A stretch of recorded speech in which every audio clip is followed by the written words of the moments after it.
Are you seeking a better way to accelerate your sales, to scale your business, to live a life with no limits? Accelerate Sales Podcast features global experts who have cracked the code to recurring revenues with proven sales systems and get you on the fast track to scaling. Now let's accelerate your sales with today's episode. Welcome to the Accelerate Sales Podcast, episode number 408. You're going to learn three things, but to be honest, there's a lot more because Harry is amazing. The first is how to pick a vertical. So let's play in blue oceans, not red. The next is Harry's 12 rules, and we also dive in some of the key components of his books, and he's got 21 of them, and also business plans, but most importantly, business plans that work. So if you're a first-time listener, welcome. And if you love what you hear, please subscribe. If you're a regular, always open to those reviews. Those Apple reviews are great. Take notes by all means, no matter what you're doing, but there is a great summary in the app that you're listening to. And also you can get the full transcript and excellent show notes at paulhigginsmentoring.com/podcast and just check out the episode 407. And before we interview Harry, I'd just like to thank our sponsors. One is the Cloud Consultants Collective, and it's a peer-to-peer group. It's a free group on Slack, and it's to really help cloud consultants grow and scale their business. So you can go and find out more at cloudconsultantscollective.com. And the next is SendSpark, and it's just a wonderful video platform where you can customize videos. You can, just do amazing thing with videos, and also it's great analytics. So your team can help you with follow-up. Definitely helps with converting sales, and you can get 6 months free by going to paulhigginsmentoring.com/SendSpark. So today's guest today is the founder of SMB Nation, and he holds an MBA in project management at the University of Denver. And he has, as I said, 21 books on technology and topics. He's had 20 years of SMB tech experience, and he's also been an adjunct professor and also served as a dean at the Graduate School of Technology at Aspen Universities. Harry's recent book is How to Be an MSP. Has been published with over 400 articles, I should say, and in a lot of great publications. And yes, it's applicable to an MSP, but it's very applicable to a cloud consultant as well. He's also an active investor. He's the man behind the Pocket MBA. And his latest startup is 420 MSP. So without further ado, I'm going to hand you over, I should say, to Harry Brelsford. So fantastic to have you here, Harry.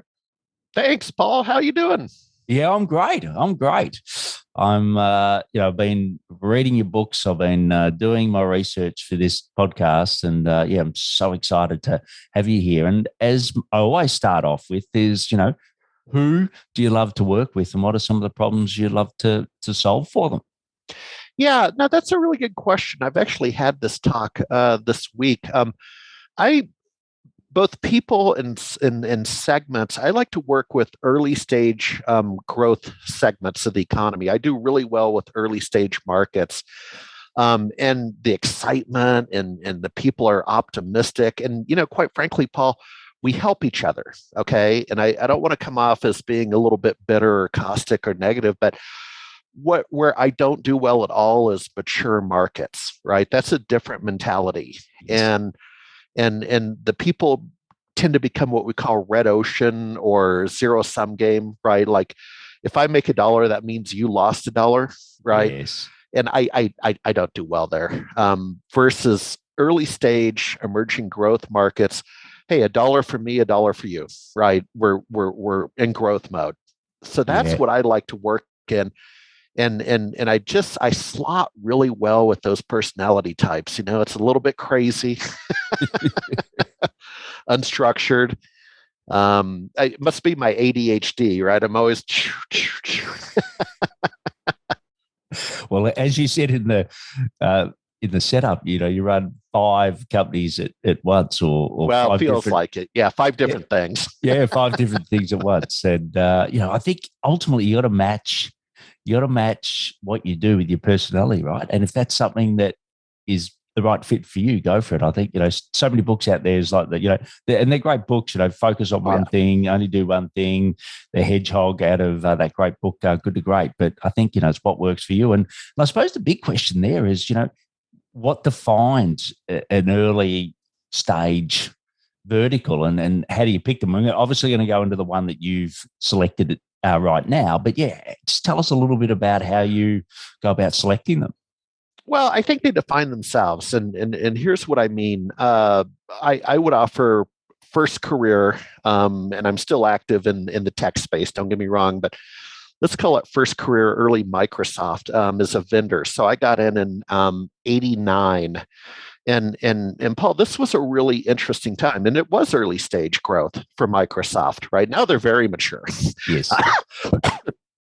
But I was on the Excel spreadsheet team, Excel 3.0, and it was a dogfight with Lotus 123. I mean, we didn't know if we were going to win the battle, and it was the same with the Word team against WordPerfect, right? Yes. So these segments kind of define themselves, and so I just somehow have a natural affinity or attraction towards early opportunities. I'll give you one more.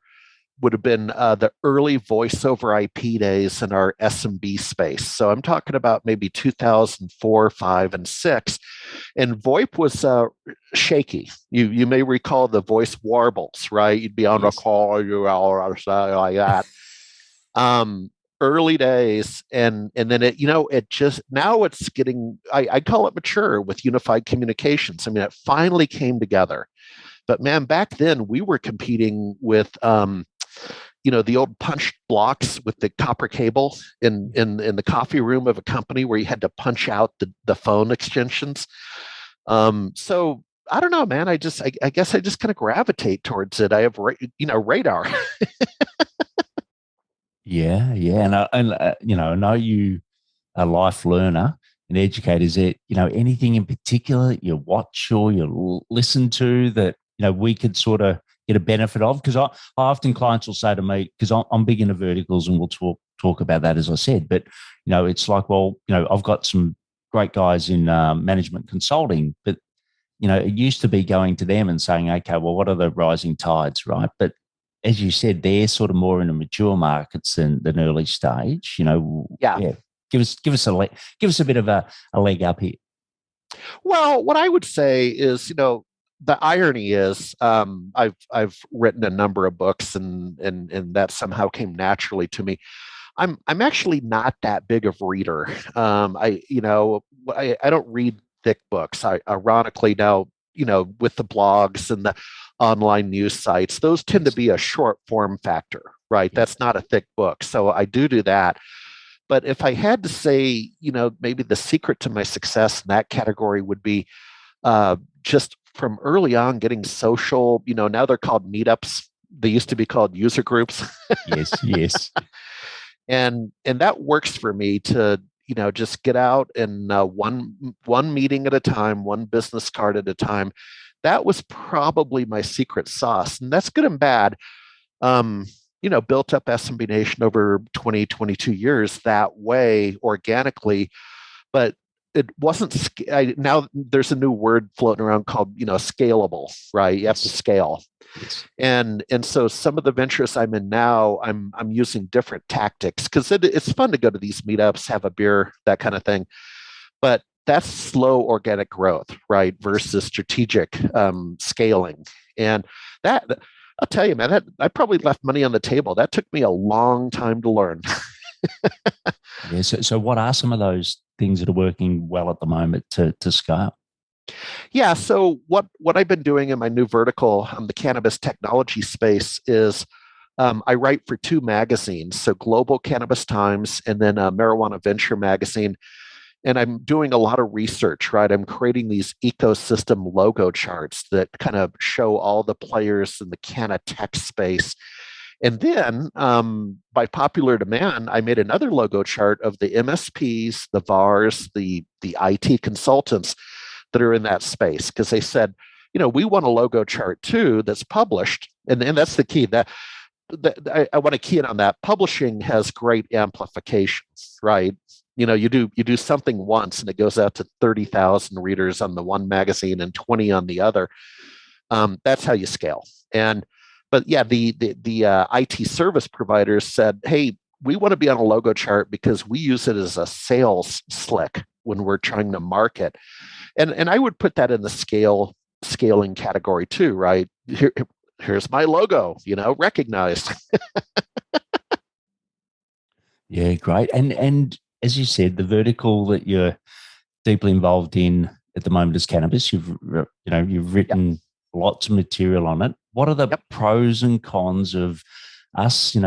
You're listening here at the moment and you're thinking, I serve all people at all different times. It's so inefficient. I'd love to pick a vertical. What are the pros and cons? And let's use the cannabis as an example. What are the pros and cons of deep diving into a vertical? Well, so,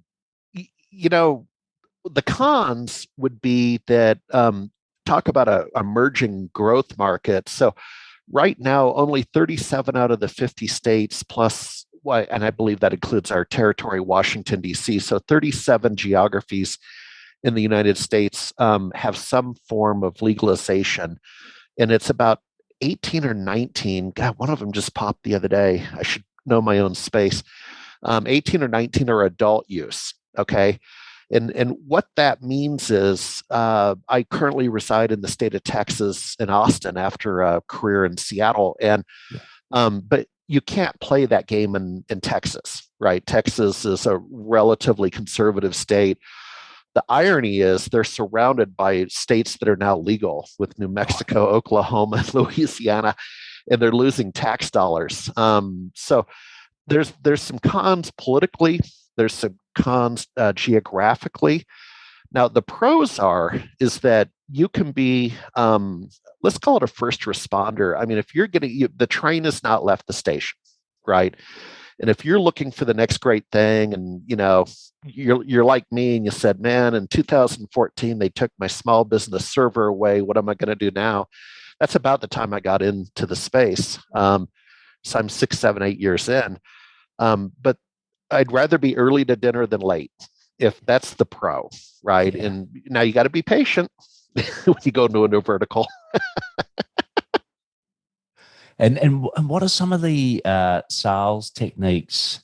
Like you've worked a lot with MSPs. What are some of the sales techniques that work in this vertical, and what are some of the ones that just clearly don't work? Yeah, great question. So, and I've been on a few calls this week on exactly that topic with some clients in the Canatech space. And we did a focus group about 10 days ago for a client. We did a focus group to really key in on that. And we talked to 6, players, ISVs, MSPs, a distributor, and a trade association. And the feedback came back, and we'll publish this, but culture. Everybody was about, you got to remember, this is used to be a black market, an illegal market where there's a little bit of paranoia. Yes. And now, we're all shifting that it's now legal, right? So that's a paradigm shift, overused word. And the focus group brought back 2 things. One is, and my colleague that I work with, Randy, probably said it best, that hey, if you've got a sleeve of tattoos, which I don't, but he said, don't be hiding that stuff, right? The culture would be, make sure, in banking, you might have to wear a long sleeve shirt to hide your tattoos. I get it. Yes. Here, no, man, wear a t-shirt. That's our culture, right? And part of that is the acceptance into the space. And I'll give you one more cultural example, and then we can talk about domain expertise. But a person who's become a friend of mine, an ISV out of Florida with a purpose-built point of sale system for cannabis. Yeah. He's still trying to land his first client, right? And I'm rooting, I'm rooting him on, and it's all good. But he hasn't landed a client. And if you go to his LinkedIn profile, he's actually a really cool dude, personally, Yes. But his LinkedIn profile and a lot of his identity, he's wearing a suit and tie. Yeah. And I'm like, no. If you walk in to a dispensary or a grow with the traditional suit and tie. You have the Ford Taurus rental car, and you flew in to have a business meeting. And you got a briefcase. Yeah, ain't gonna happen. So it's number one, culture. And then number two, you'll appreciate this in your world of cloud, is domain expertise. Yeah. That's what I tried to bring across in the book I wrote on how to be a cannabis MSP. You really got to know your stuff, and we all want that, right? I want my cardiologist to know what the heck he's doing. Okay. Yes. Domain expertise, specialization. Yeah. Great. And I know that you've written the book How to Be an MSP, and it's on the vertical of cannabis. And you talk a lot there about having a business plan, right? And what are the key elements of a business plan? Because it's a bit like the culture, right? Like the culture used to be, I remember with Coke, we'd spend 11 months planning, and then we do a month of action, and then it'd be back to writing the business plan again, right? It was so redundant. You mentioned in the book about rolling plans. So tell us a little bit about what's essential to have a business plan to go into a new vertical.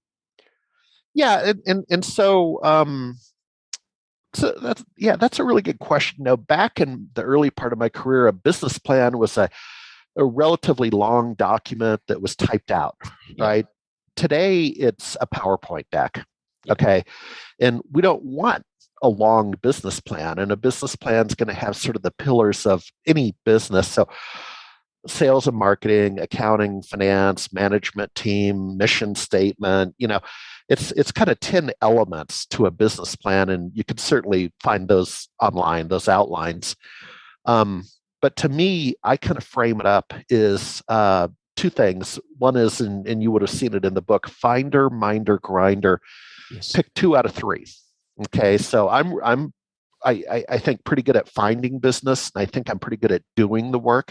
Yes. It took me a long time as I built SMB Nation to understand that, quite frankly, I'm not a minder, right? I'm not a COO, and I don't want to do QuickBooks.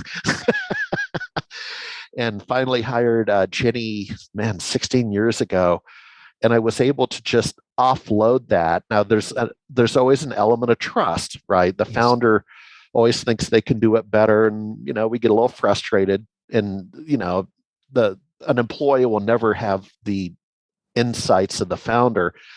But I matured, I evolved, and it changed my life. And so to me, that's a key part of the business plan is hire around yourself. And we can talk a little bit later. I just exited a startup in the data center third-party maintenance space, and the gentleman who successful, all energy. He has what we call founder syndrome, and I was that guy, right? Yes. Back in the early days, and frustrated, and what's everybody doing? And I'm paying biweekly payroll. What are these people doing? And I saw that in him, and still do. He's a dear friend, but that would be part of the business plan as well as you've got to at some level scale, right? And it doesn't have to be you're going to be a 500-person company, but you got to scale beyond yourself, man.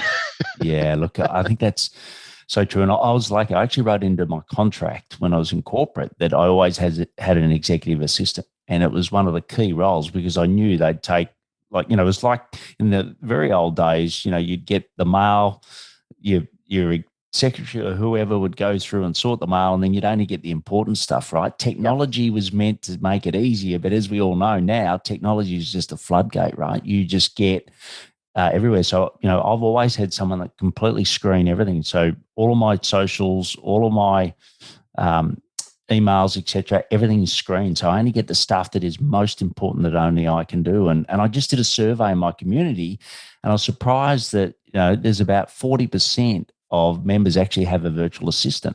And it's like, to me, it is essential. You need a computer, a phone, and you need a virtual assistant. It's so important. And when it comes to sales, right, I often see people doing all the sales themselves as well. I'm the owner, I'm the only salesperson in the business, and I've got to do it all. What are some of the ways that you've seen people being able to scale themselves in sales without doing it all?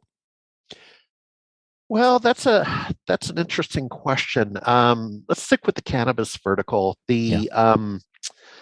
So if you walked into a dispensary, and I'm coming to you from Colorado right now, and up in the mountains, and Colorado's a adult use legal state, so there's 3 or 4 dispensaries in this little ski town. And if I walked in, even if I had the tattoos and the culture, these businesses are being hit on all the time, right? For a new point of sale system or this or that. And that doesn't work in this field. So the door-to-door salesman thing doesn't work. What is working, as an example, is these regional cannabis one-day workshops and shows. So like any industry, we got the national shows, and the 3-day, the largest in our space is about 35,000 people, MJ BizCon in Vegas. Go. I mean, have a party. It's like CES, right? Just, you got to go. But what really works is when you can get these license holders and owners to come to a one-day, say down in Denver, Colorado, about 4 hours from me. They've invested time to learn about the technology. And so you need to be a sponsor and up on stage, a presenting sponsor. That's working in terms of sales. And a founder can be the right person for that, right? Because the founder's excited and passionate and so on. But then, you would probably want some business development associates or BDAs beneath you to follow up, because the founder is not always the best at following up. Yeah. And when you said those 3 things before, just to let everyone know, it's sales equals the finder, the management equals the minder, and then the last one, the work equals the grinder. So they're the 3, and you're dead right. Yeah. I love the thing about getting two out of the 3. 2 out of 3. That's all you get. Yeah. Look, I might be more reliant upon one, but we won't go there. And you talked about this startup, right? And you've been in lots of them. Like you said, it's very much your personality, but it's also where you love to add value. Tell us about the latest one. You said that you've just exited one. Just tell us a little bit about that. Yeah, down in Austin. So they provide extended warranties or third-party maintenance to the data center space. My job was to ultimately bring them down into the SMB space, right? And there's 1 or 2 players in the MSP community that provision the consumption of third-party maintenance. And so my investment thesis was to stay 2 years. Okay. I just exited at the beginning of the month. So I actually was there maybe closer to 2.5 years. And that's okay. It's never, perfect to the day. And we tried to come down into the SMB space. And it turns out, for whatever reason, we weren't landing it fast enough for my investment thesis. Now that said, they're doing really well in the data center space, because with the pandemic, the spin shifted to laptops, right? One of their clients is a well-known cruise line. Well, cruise lines went to 0 revenue. They sent everybody home to work. Yeah. And then they still have these data centers. I mean, they can't just shut down, right? Yes. So they didn't have any money to refresh the data center, right? At the 36 or 48 or 60 month hardware life cycle.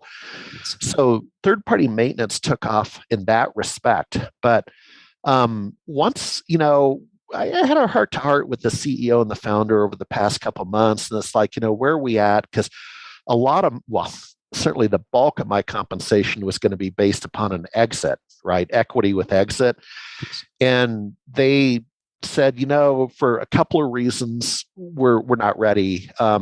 Probably another 3 to 5 years. Well, number one, that doesn't fit my investment thesis, right? And if you're doing startups, you got to stick to the knitting. You just, hey, no hard feelings, moving on. The other thing would have been, I don't know that the merger and acquisition window is going to be open in 3 to 5 years. Arguably with inflation and possible recession, Paul, as you know, these windows open and close, Yes. right? And it's still open. It's still open now. It's starting to close. I can't take that risk. I can't take that risk that I would, at my age, put another 3 to 5 years in. And what if we're all buttoned up and ready to be acquired? But what if there's no acquirer? Yeah. So that's my free advice: is have a thesis, stick to it.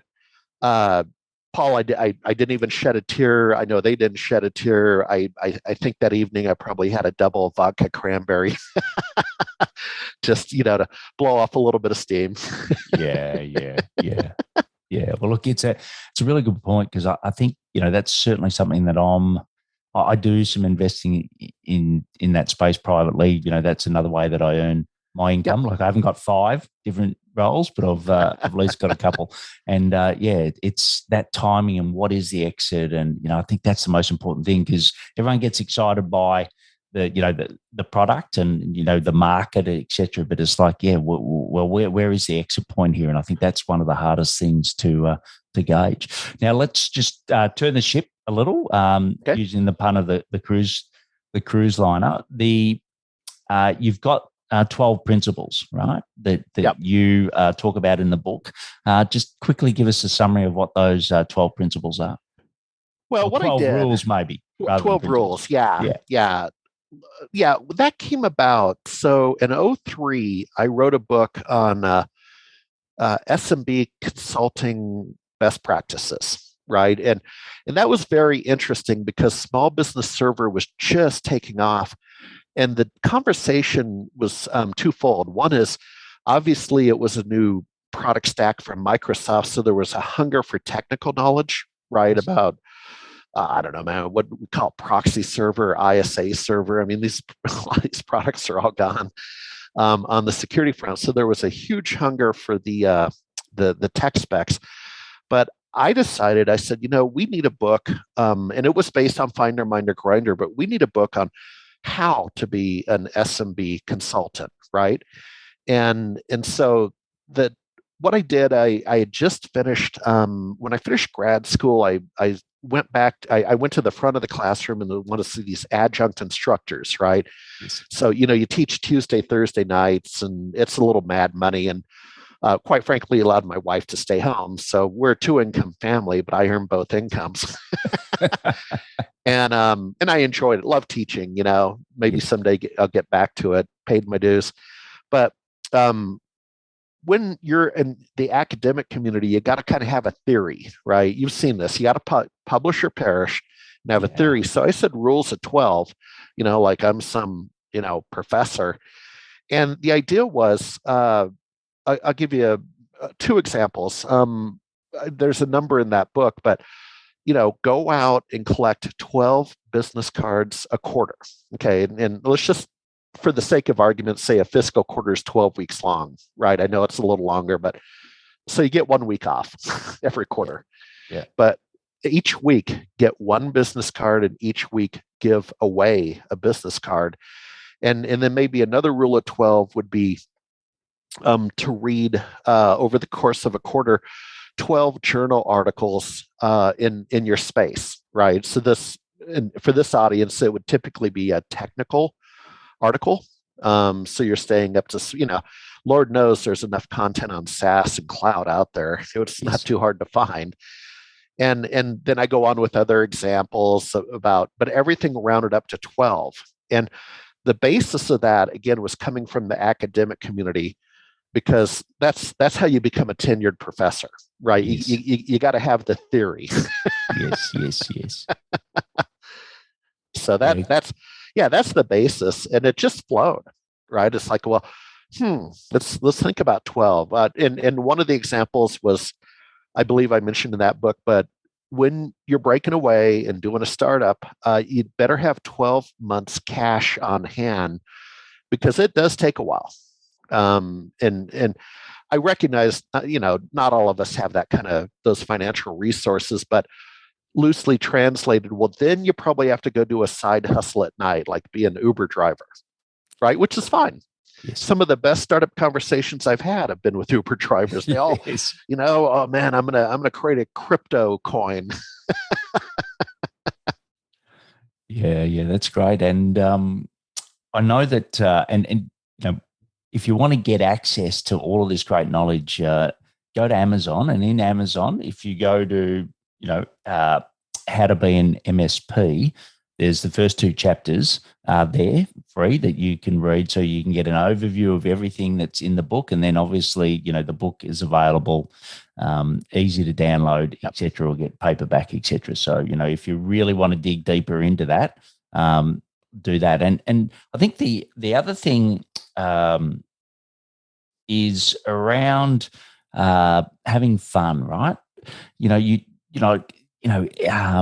SaaS industry in particular can be, like you said, it's a little bit of more red than blue. So that's why I love the fact that you got to pick your right verticals, because, you go into the wrong one and it is, it's red ocean, right? There's blood everywhere.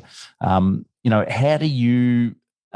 How do you make sure that there's fun still in the business? Because let's face it, like, being an MSP or being a cloud consultant, it's a pretty tough gig, right? You're often, fighting for the scraps of the profit pool rather than the top end, which the platform itself is getting. How do you keep that fun in it?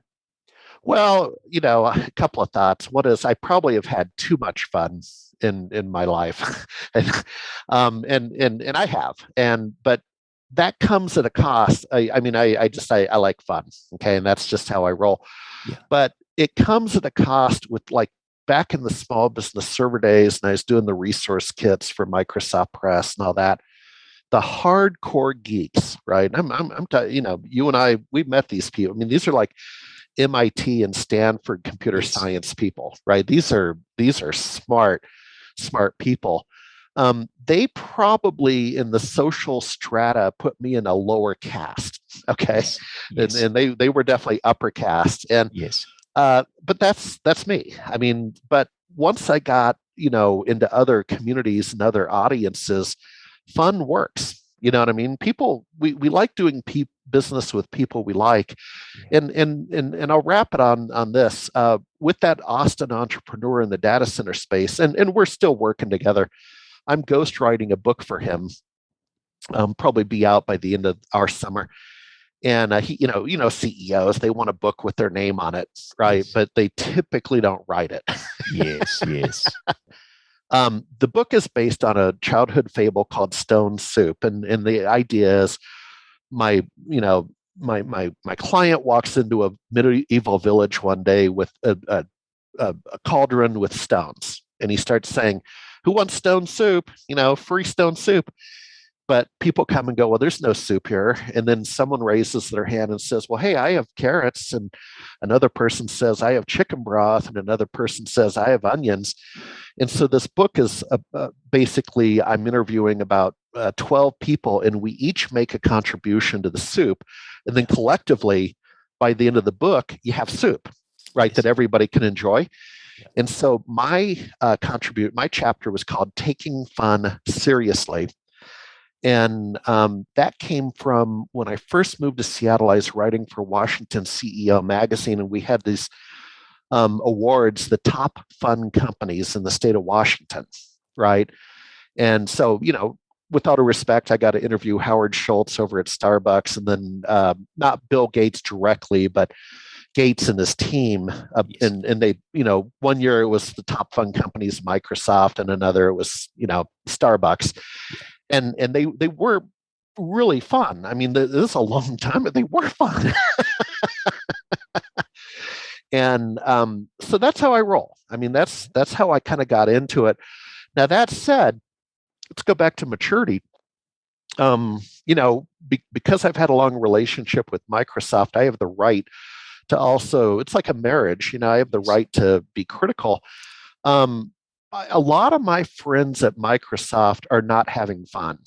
You know what I mean? It became a big company. Yes.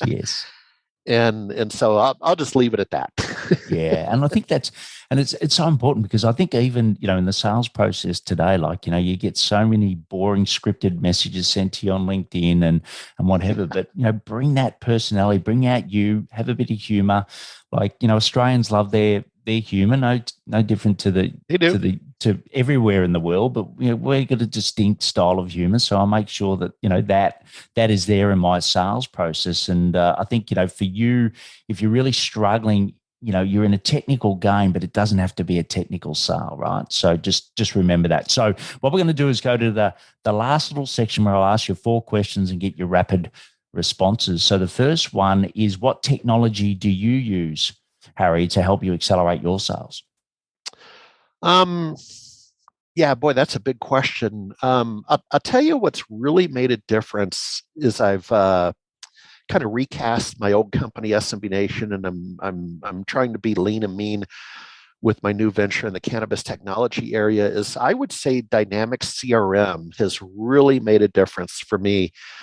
I mean, it could be Sugar, it could be Salesforce. You get the point. They're basically the same. But as a Microsoft partner, we get a little discount with Action Pack and so on. But that automation, I've gone from my past life of 14 employees down to 2 employees with a couple of contractors, and that so it'd be automation. And automation for me would be CRM, would be my answer. Yeah, brilliant. And the next one is, what are some daily habits that you do each day to help you accelerate your sales? Yeah. What I've engaged in the past couple of years, for whatever reason, with the pandemic, and then there's always, like, as SMB Nation is a mature company, so let's just say it's right here even. And the Canatech thing is starting to take off, right? It always takes a little more time than you think. So I had some anxiety. I'm pretty open about it. It's just a goofy few years, man. And so I'm engaging in mindfulness in the sense that I have a morning walk. Okay, and I'm in, my core residence is in the Texas Hill Country, so there's a great little loop, right? So I just get focused first thing, get rid of those coffee jitters. And then typically in the afternoon, in fact, after we conclude, I'm going to go do my afternoon workout, which is swimming or biking. So that's where my head's at, is mindfulness, and I know I'm assuming it's a popular term in Australia too. Oh yeah, definitely. And my friends always have a joke at my expense where I have a 22-minute sleep every day. And believe me, when I get up here, I'm normally up at 5:30 a.m. And I just can't wait for around that midday where I'm going to have 7 minutes of meditation and then 22-minute nap. And it is, it's the one thing that I look for. My team know that no matter what, don't schedule any time in the middle of the day. Because, no, good on you, man. Yeah, and then I feel completely refreshed for the second half. The next question is, what about for you in getting leads? What's your main source of gaining leads? We've talked about events, we've talked about other things, but at the moment, what's working best for you?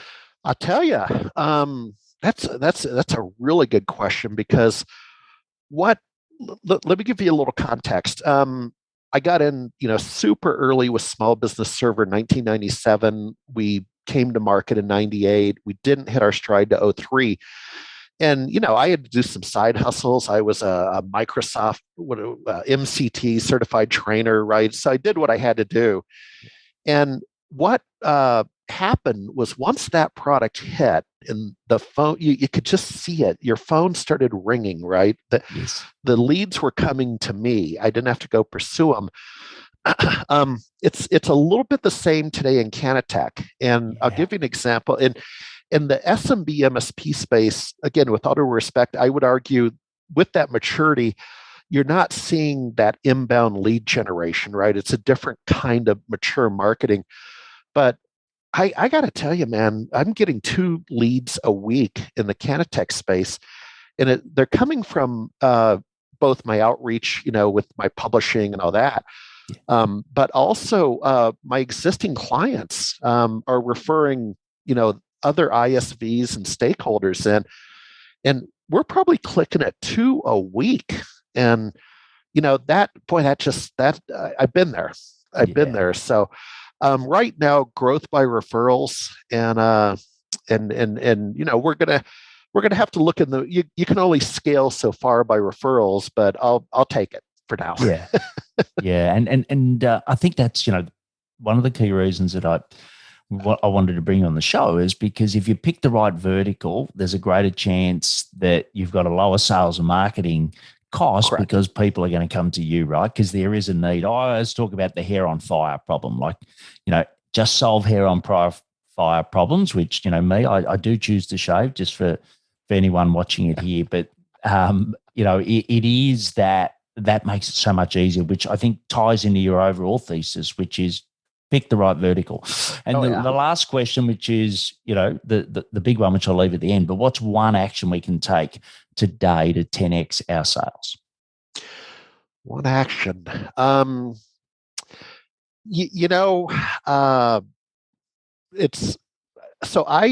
started SMB Nation as this cool little community, right? It was cool, but it was organic, and I never really built SMB Nation to be acquired, right? That's a very different motion, right? Yes. If you want to be acquired, you got to wake up in the morning and think about being acquired. There's a great book from a friend of mine in Toronto, John Warwillow, called Built to Sell. Built to Sell. And a great book. If I were in my home office, you'd see it on the bookcase. And that's where my head's at with this, is that because I'm in an emerging growth market, I'm building this company, and I sit on the board of a small private equity firm. So they're helping me structure the cap table in the organization. But to 10x, I would call it from day one, build your company to be acquired. Yeah. Okay. And the 10x may not be in terms of, you went from 100,000 in revenue to 1.2 million in revenue, or 1 million, that would be 10x numerically, but the 10x could very well be your exit, right? That, hey, I went without a salary for a year and I side hustled. Let's say that I'm $100,000 in investing in me, and I got acquired for $1 million, right? And that's my free advice, is built to sell. Yeah, great. Well, fortunately, that was the advice that I implemented, and we sold our business 2019 to a Google partner, and it was worth all the heartache to getting there, but we did set it up for that. So look, it's been absolutely wonderful having you on, Harry. People can obviously go to Amazon to get How to Be a MSP. You can also go to the canatechgroup.com to find out more resources. And you're a ball of energy. You're lots of fun, but you've also an expert, and you've dropped lots of value today. So really appreciate you being here. All right. Well, Paul, let's find ourselves in Tamworth, Australia, where I spent my school year at 10th grade as an exchange student. Yeah. We'll do some country music. Sounds perfect. Wasn't that fun? Honestly, Harry's a fantastic guy on and off air, full of fun, really smart guy as well. So I highly recommend you go check out his book. All of that will be in the show notes. Also, if you've learned something, please share it with Harry. He's very active on LinkedIn, and you'll get a lot of love back if you do that. Please go and get the summary of the notes on the app you're listening to, the full notes. It's paulhigginsmentoring.com, and the podcast episode is 407. And why not share it? If you know of someone that is really interested to build to sell, as Harry mentioned at the end of that podcast, please send it to them. They'll think you're a rock star. Check out our solo shows. Don't forget the free community, the cloudconsultantscollective.com. And as always, please take action to accelerate your sales. I'm fired up after today's episode. What about you? But hey, before you go, learning is just one piece of the puzzle. Now it's time to put today's strategy into action. Head over now to today's show page at paulhigginsmentoring.com/podcast and share how you'll put it into action. Be sure to head over to your favorite podcast platform and subscribe, rate, and review the show. Tell me what your favorite episode is. And don't wait 1 minute more to gain access to your pulse check at paulhigginsmentoring.com. This could be the difference between struggling to get more leads and making this next quarter your best one yet.